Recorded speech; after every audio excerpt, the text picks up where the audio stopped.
अखियां लड़ल जब से दिल में करार नहीं।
पहले जब ये शादी से पहले बहुत अच्छे थे, अब अच्छे नहीं है ना जी। कि पहले ऐसा रहे दिल के कि कुछ बुझात नहीं थे हमरा कि का हो गइल बा मिल के, कि कुछ बुझात नहीं थे हमरा कि का हो गइल बा मिल के। सुनी कि तोहरा सिवाय जग में सच्ची सच ना एक वाइफ है हमारी जिसको मैं बहुत प्यार करता हूँ। देख रहे बदल हर किसी को अपने अपने पत्नी से प्यार करना चाहिए। आपका भी पति होगा तो हमको भूल जाएगा, उसी को प्यार करेगा। कि तोहरा सिवाय जग में केहू हमार नहीं है।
सोचत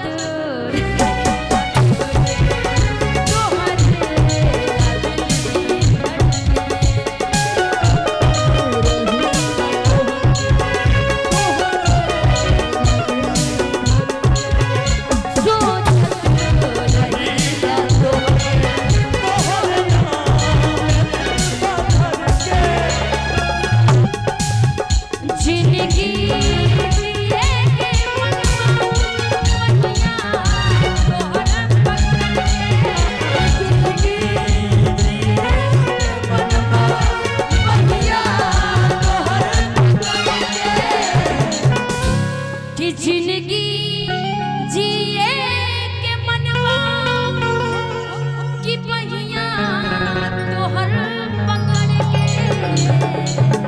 देखिए ये सब मजा ले रहे हैं सब लोग आगे वाले।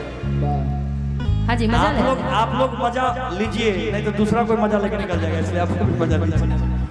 कि जिंदगी जिए के मनवा की पहिया तोहर पकड़ के। कि ऐसन बीमारी कबनो सुधार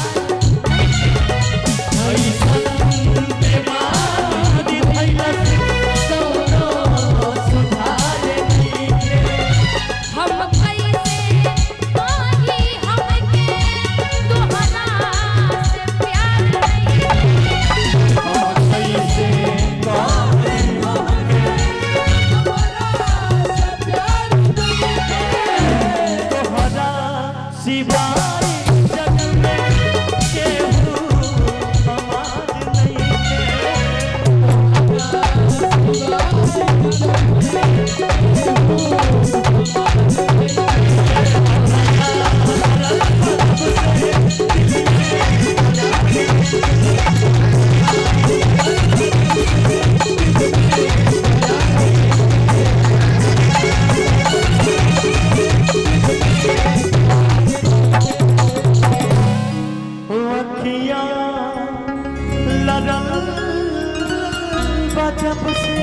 जब से दिल में करार नहीं। एक जोरदार तालियां होनी चाहिए।